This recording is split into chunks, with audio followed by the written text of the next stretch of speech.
오직 스스로에게 의지하라. 그 순간 변화가 시작된다. 자기 신뢰의 힘. 랄프 월도 에머슨 지음.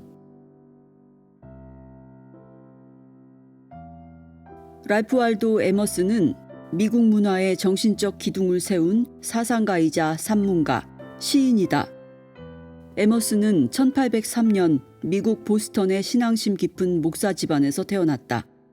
하버드 대학 신학부를 졸업하고 목사가 되었으나 1832년에 사임하고 미국과 유럽 등지를 떠돌며 헨리 데이비스 소로우, 너세니얼 호손, 토마스 칼라일 등의 당대의 문인들과 친분을 맺었다. 이후 동양 철학의 영향을 받아 내부의 정신적 자아가 외부의 물질적 존재보다 우월하다고 주장하는 초절주의 운동의 선구자가 되었다. 에머슨이 없었다면 진정한 의미의 미국 문학은 탄생할 수 없었다라는 말이 있을 정도로 에머슨은 미국 문학 발전에 지대한 영향을 끼쳤다. 그가 제시한 자기 신뢰와 민권의 개념은 지금도 미국 시민들의 의식 속에 깊이 뿌리박혀 있다. 저서로는 자연론을 비롯해 역사, 자기 믿음, 보상, 초영혼 등으로 구성된 제1수필집, 자연, 시인, 경험 등으로 구성된 제2수필집, 대표적 위인론, 사회와 고독 등이 있다. 이 책은 랄프 월도 에머슨의 글들 중에서 가장 중요한 대목들, 우리 삶에 대한 본질적인 물음과 해답을 담은 글만 가려 묶은 책이다. 에머슨의 저서들은 미국 최초의 흑인 대통령인 버락 오바마, 전 세계인의 사랑을 받은 뮤지션 마이클 잭슨, 미국 문학 비평계의 거목인 해럴드 블룸의 애독서로 꼽히며 200여 년이 지난 지금까지도 시대를 초월해 수많은 사람들에게 인생의 지침이자 지표로서 변함없는 사랑을 받고 있다.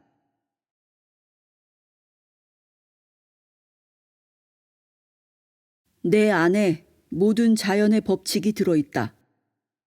내 안에 전체 이성이 잠들어 있다. 그 모든 것을 아는 것, 감히 그 모든 것을 알고자 하는 것, 그것이 내가 할 일이다.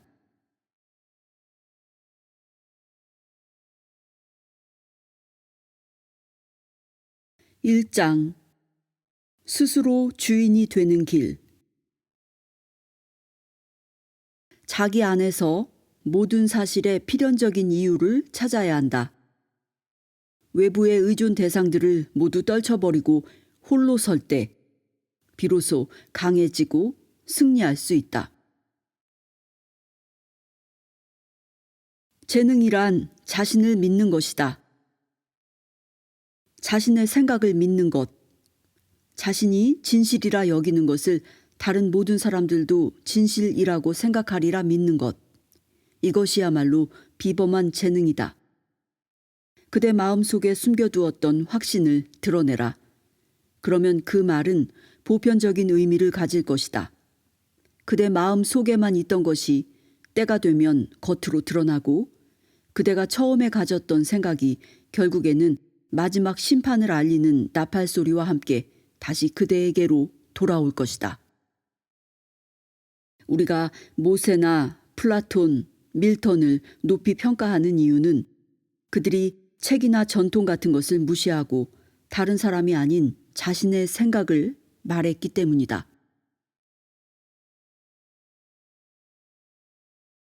존재의 증명은 필요 없다.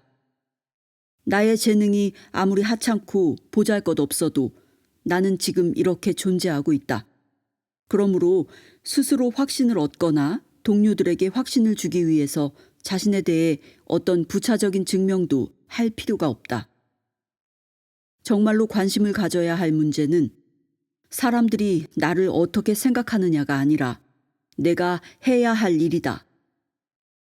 이것은 일상생활에서나 영적인 삶에서나 똑같이 어렵다. 그러나 중요한 것과 하찮은 것을 구분하는 훌륭한 기준이 되어준다. 세상의 견해를 쫓아 사는 건 쉬운 일이다. 홀로 자신의 생각만을 쫓아 사는 것도 쉽다. 그러나 위대한 사람은 군중 한가운데 있으면서도 더없이 온화하게 독립적이고 우아한 삶을 유지한다. 누구나 홀로 설 수 있고 홀로 서야 한다. 우리는 서로에게 의지하는 버드나무가 아니다. 우리는 홀로 설 수 있고 홀로 서야만 한다. 자신에 대한 믿음이 확고하면 그 속에서 새로운 힘이 생겨난다. 우리는 신의 말씀을 대변하는 존재이며 세상의 갈등을 해소하기 위해 태어났다. 그러므로 다른 것에 의존하는 태도를 부끄러워해야 한다.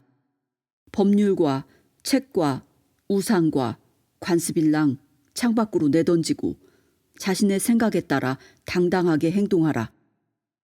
그러면 사람들은 더 이상 우리를 동정하지 않는다. 오히려 고마워하고 존경할 것이다. 이런 가르침을 주는 스승이야말로 인간의 삶의 빛을 되찾아주고 인간의 이름을 모든 역사에 길이 남길 것이다. 그대 안의 작은 거장을 존중하라. 시인이나 현자가 보여주는 천상의 빛을 찾는 대신 내면으로 시선을 돌려야 한다. 우리 안에 반짝이는 불빛들을 알아보고 관찰할 줄 알아야 한다. 우리는 자신의 생각이 자신의 것이라는 이유로 제대로 살펴보지도 않고 무시해버린다. 그러다가 스스로 무시해버렸던 신의 생각을 천재들의 작품에서 발견한다. 자신의 생각이 가까이 할 수 없는 위험을 안고 우리에게 되돌아온 것이다. 위대한 예술작품이 가르쳐주는 가장 감동적인 교훈은 이런 것이다. 사람들이 전부 반대편에서 소리칠 때일수록 자신의 자연스러운 느낌을 흔들림 없이 고수하라. 그렇지 않으면 어느 낯선 사람이 나타나 우리가 항상 생각하고 느껴왔던 것을 제법 아는 척하며 그럴듯하게 말할 것이다. 그러면 우리는 결국 부끄러운 마음으로 다른 사람을 통해 자신의 생각을 받아들이게 된다. 스스로 자신의 기둥이 되어라. 외부의 의존 대상들을 모두 떨쳐버리고 홀로 설 때 비로소 강해지고 승리할 수 있다. 우리가 내건 깃발 아래 지원병이 한 명 도착할 때마다 우리는 그만큼 약해진다. 다른 사람에게서 아무것도 구하지 말라. 모든 것을 스스로 하라. 그러면 무한한 변화 속에서 우리의 유일하고 확고한 기둥이 곧 우리를 애워싼 모든 것을 떠받쳐 줄 것이다. 힘이란 내면에서부터 샘솟는 것이다. 우리가 약한 이유는 내면이 아닌 외부에서 도움을 구하기 때문이다.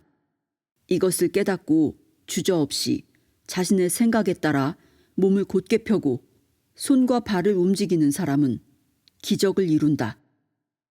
두 발로 땅을 딛고 서 있는 사람이 물구나무를 하고 있는 사람보다 강한 것과 같은 이치이다.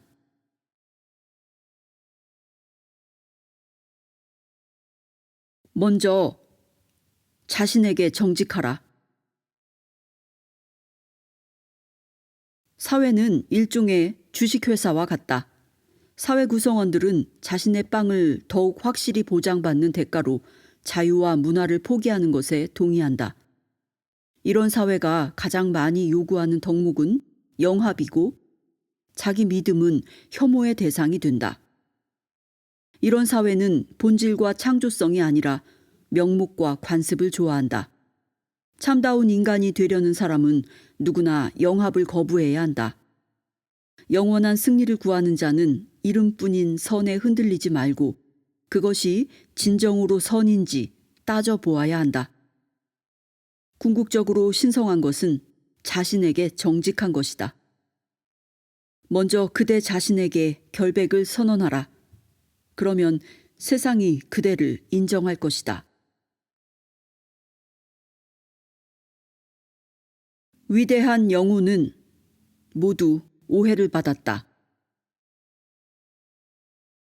어리석은 일관성은 편협한 정신에서 비롯된 헛개비와 같다.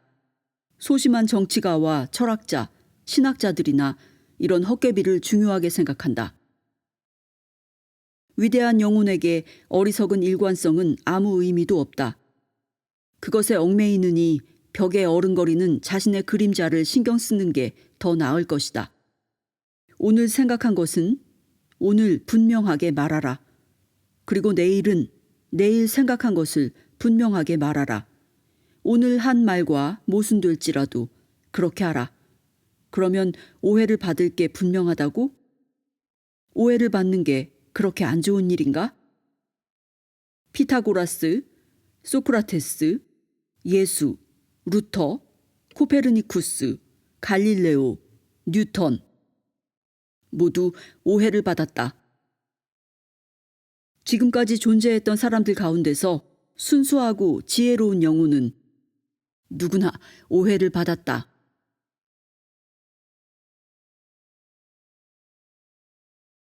그대의 마음이 모두의 마음이다.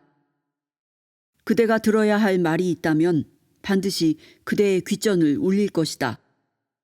모든 속담, 모든 책, 모든 격언 가운데서 위안이 되고 도움이 되는 말은 직접적으로든 우회적으로든 그대에게 다가올 것이다. 그대가 담대하고 부드러운 가슴으로 좋아하는 모든 친구들이 그대를 품에 안을 것이다. 그대의 마음이 모두의 마음과 같기 때문이다. 자연 어디에도 문이나 담장, 경계선은 없다. 마치 지구의 물이 전부 하나의 바다를 이루고 자세히 보면 썰물과 밀물이 하나인 것과 같은 이치이다.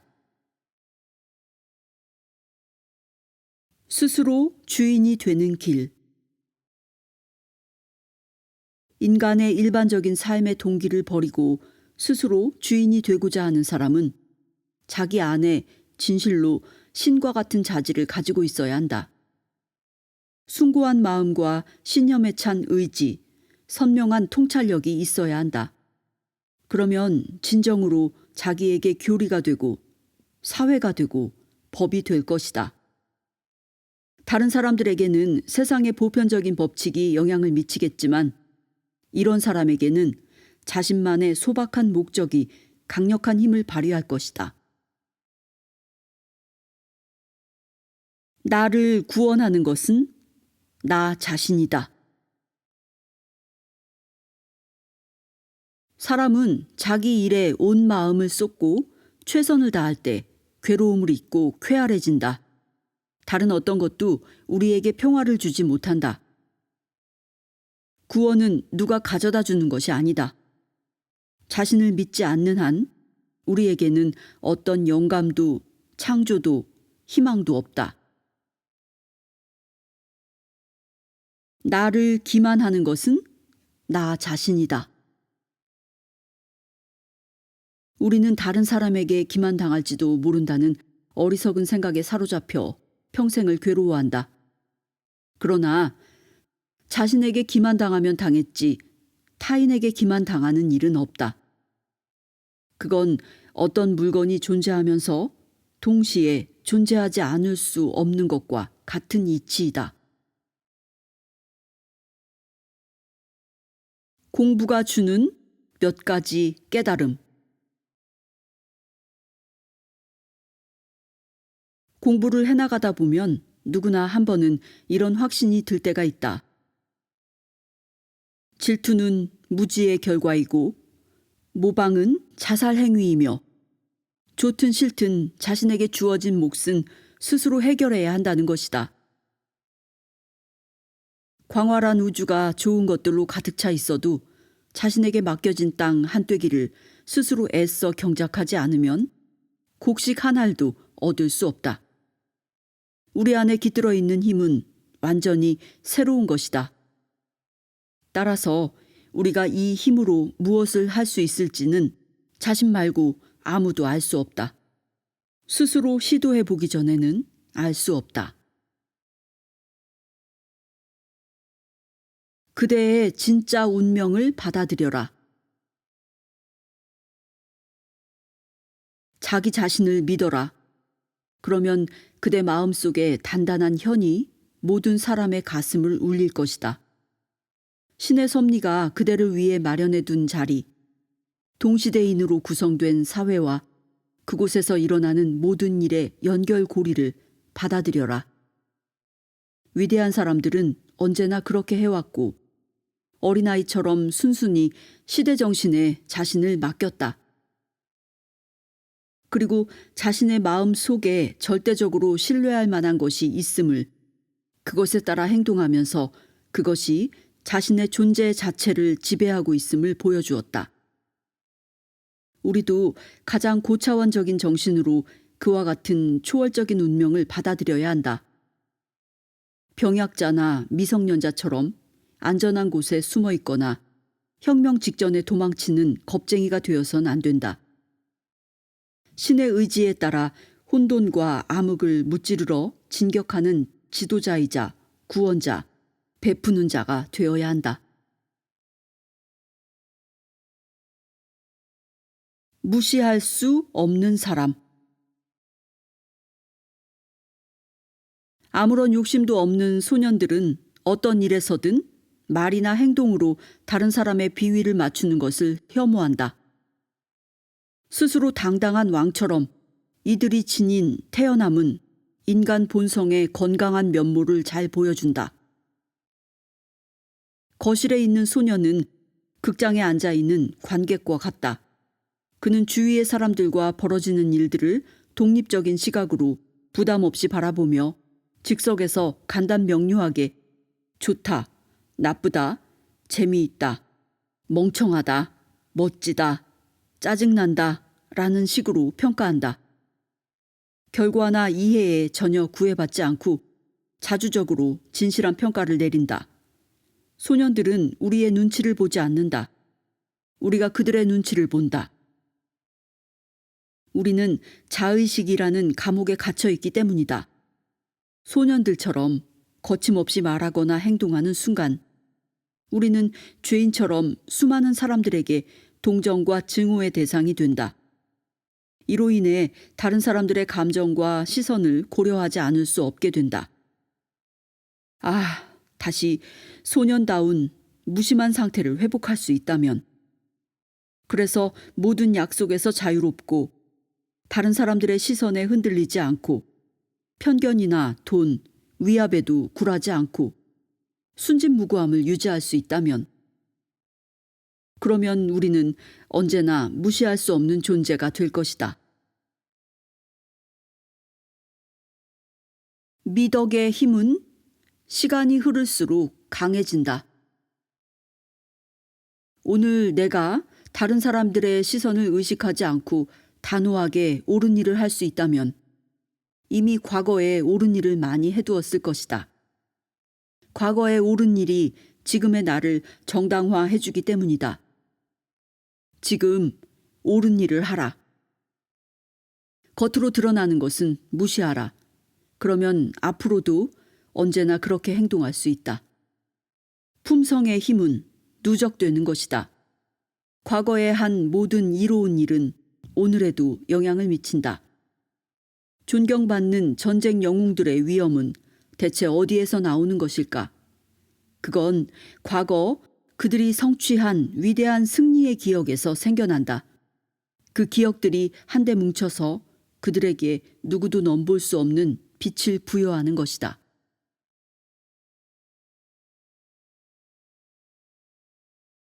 더 중요한 기준. 우리가 재산이나 정부에 의지하는 것은 자기를 신뢰하는 마음이 부족하다는 증거이다. 인간은 오랜 세월 외부 대상에만 의존했기 때문에 종교나 학문, 정치 제도를 재산의 보호자로 여기게 되었다. 그래서 제도에 대한 공격을 싫어한다. 제도에 대한 공격이 곧 자기 재산에 대한 공격이라고 느끼기 때문이다. 또 품성이 아니라 소유한 것을 근거로 사람을 평가한다. 그러나 교양인은 자기의 본성은 귀중히 여기는 반면 재산에 대해서는 부끄러워한다. 어떤 우연에 의해 유산이나 증여, 범죄를 통해 얻은 재산은 특히 더 부끄럽게 여긴다. 신에게나 인간에게나 환영받는 사람. 불만은 자신에 대한 믿음이 부족할 때, 또 의지가 약할 때 생긴다. 후회나 미련으로 재난에 빠진 자를 구할 수 있다면 얼마든지 그렇게 하라. 그러나 그럴 수 없다면 차라리 자신의 일에 열중하라. 그러면 불행은 사라지기 시작한다. 동정도 마찬가지이다. 울고 있는 사람을 보면 우리는 어리석게도 돕는답시고 그에게 다가가 함께 운다. 감동적인 자극으로 진실과 건강한 정신을 일깨워주고 다시 한번 자신의 이성과 소통하게 해줄 생각은 안 하고 말이다. 행운의 비밀은 우리 손안에 있다. 스스로를 돕는 사람은 신에게나 인간에게나 영원히 환영받는다. 그에게는 모든 문이 활짝 열려 있다. 모두가 그에게 환영의 말을 던지고 영예를 선사한다. 모두가 부러운 눈으로 그를 쳐다본다.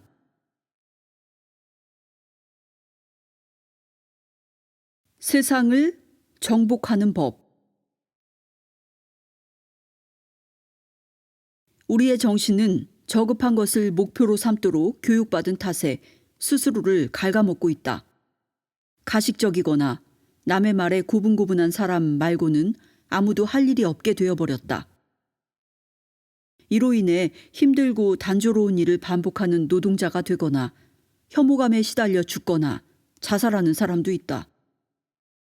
그 치유책은 무엇일까? 그들은 아직 깨닫지 못하고 있다. 일자리를 얻기 위해 희망에 젖어 이런 장벽들을 향해 몰려들고 있는 수많은 청년들은 아직 깨닫지 못하고 있다. 단 한 사람이라도 타고난 소질 위에 몸을 세우고 굳건히 그 자리를 지키고 있으면 이 거대한 세계가 도리어 그의 편이 되리라는 것을.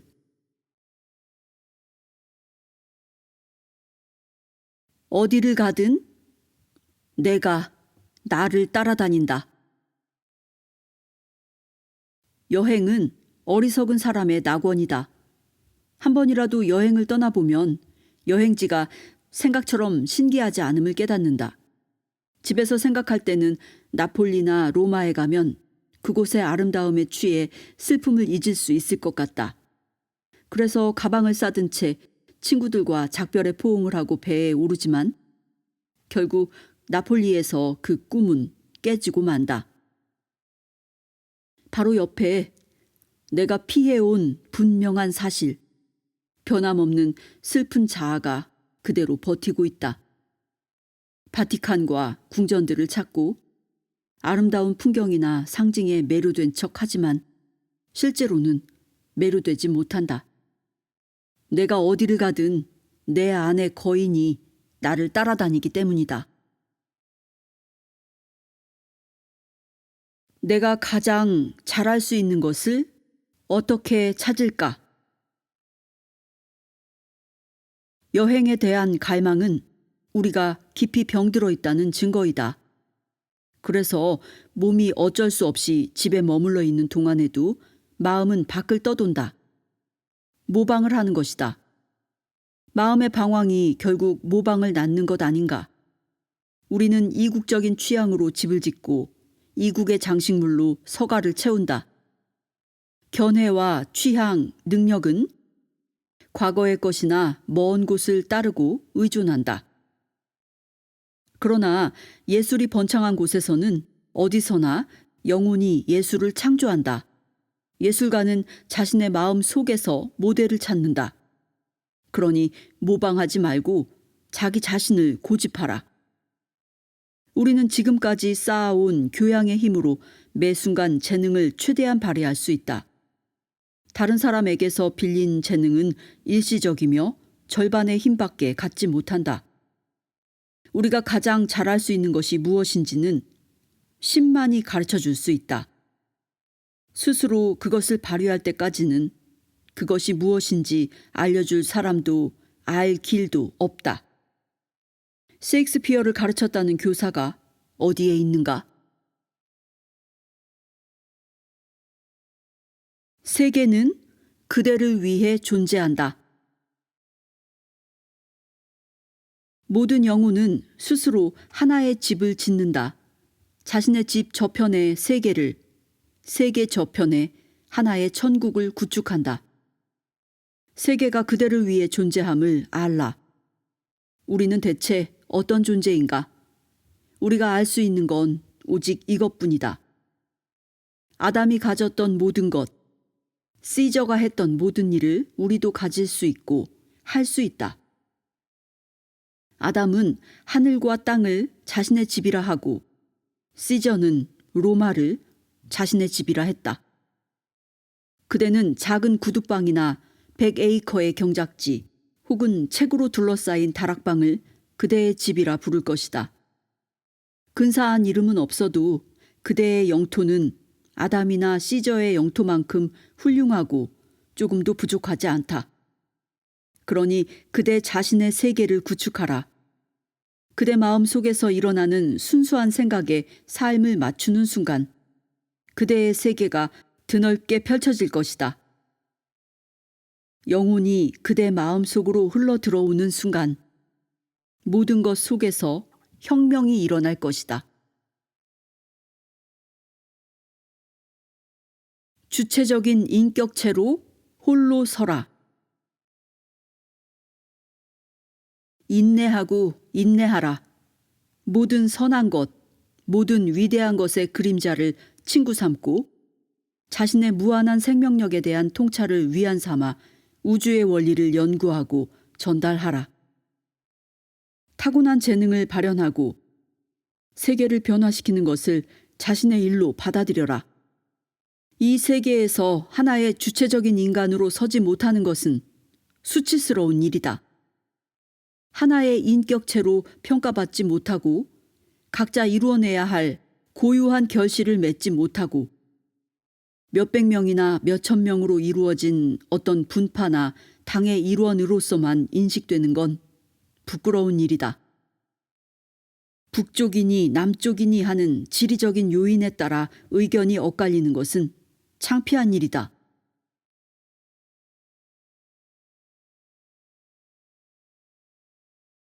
이 장 미루지 말고 오늘을 살아라. 삶은 철학적인 것도 비평적인 것도 아니다.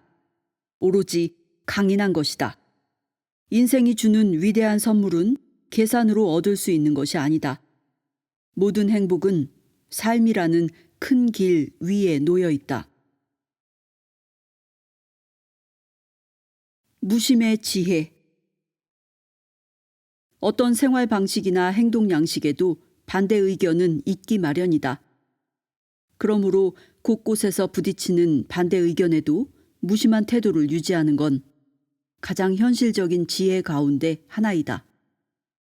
쓸데없는 생각으로 자신을 망치지 말고 어디에 있든 자신의 일에 최선을 다해야 한다.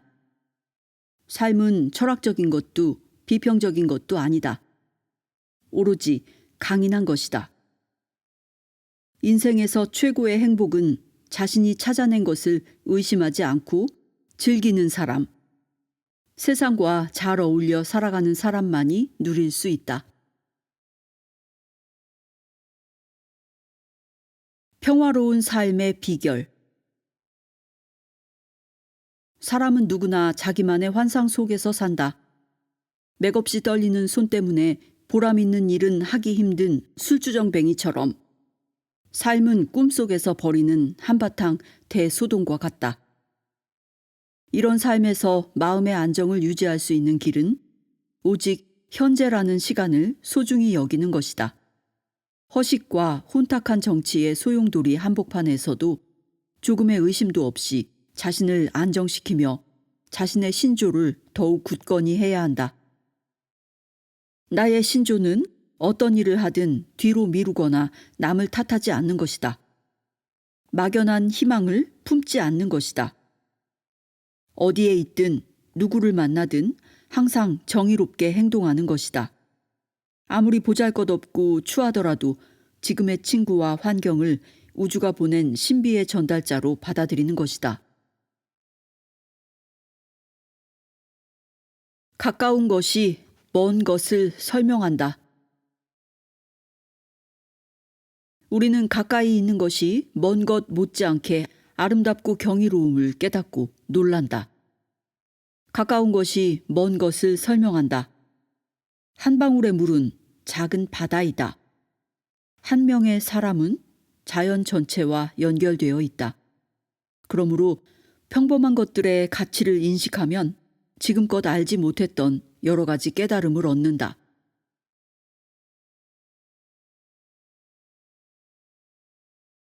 위선은 모든 관계를 망친다.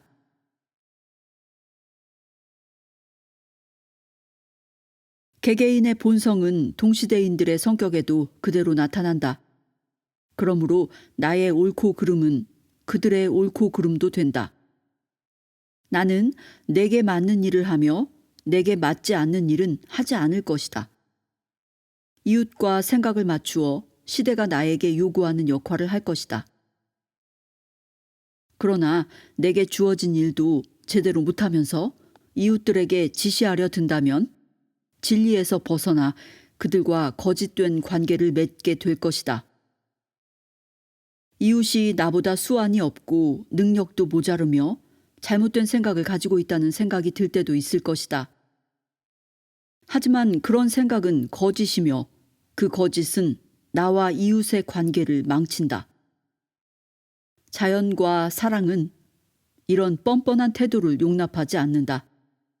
이런 식으로 타인을 지배하려는 것은 여러 통치 방식 가운데서도 가장 사악하고 잘못된 것이다.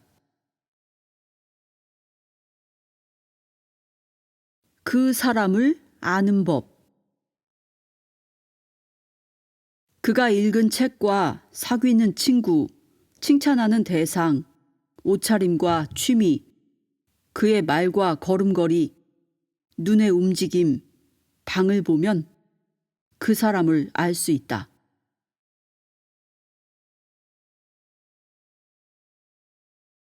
영혼에 이르는 길. 마음이 숭고하고 소박한 사람과 대화를 나눠보라. 그러면 문학도 한낱 말장난처럼 느껴질 것이다.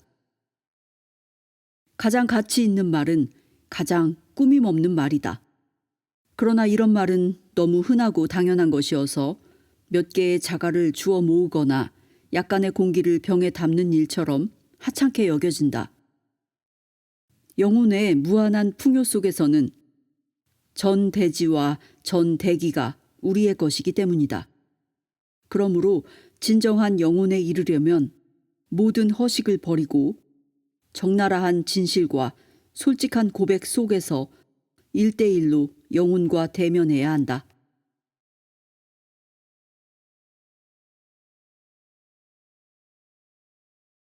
모든 자연물은 영혼의 상징이다. 자연계에 존재하는 모든 것은 영혼의 상징이다. 자연계의 모든 현상은 정신의 상태와 상응하며 정신의 상태는 자연계의 현상으로 드러난다.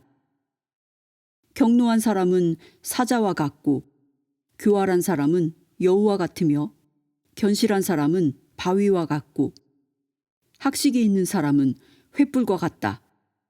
어린 양은 천진난만함을, 뱀은 교활한 악의를, 꽃은 미묘한 애정을 나타낸다. 빛과 어둠은 암과 무지를 나타내는 친근한 표현이고 열기는 사랑을 보여준다. 영혼의 성장만이 진정한 이득이다.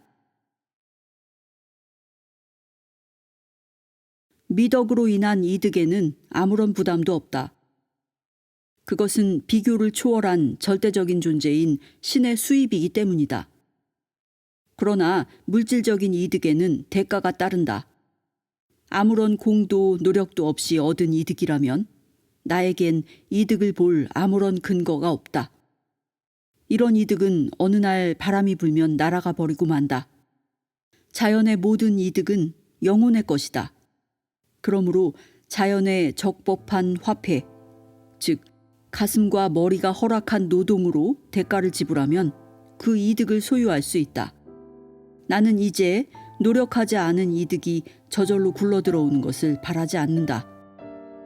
이런 일에는 반드시 새로운 부담이 뒤따르리라는 것을 알기 때문이다. 이득은 실속 없고 대가는 확실하다. 그러나 이런 보상의 이치가 엄연히 존재한다는 것을 아는 데는, 내 것이 아닌 보물은 바라면 안 된다는 걸 아는 데는 아무런 대가도 따르지 않는다. 나는 이런 마음으로 고요히 영원의 평화를 즐긴다.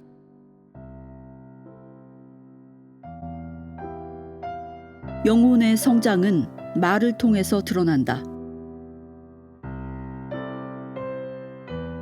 누군가의 영혼이 성숙한지 어떤지는 그 사람의 말을 들으면 알 수 있다. 자신의 중심을 발견하면 신성한 영혼은 우리가 원래 갖고 있었던 무지와 무례, 불리한 환경 같은 온갖 요소를 뚫고 밖으로 스스로 드러낸다. 그래서 영혼을 구할 때의 말투와 영혼을 얻었을 때의 말투도 달라진다.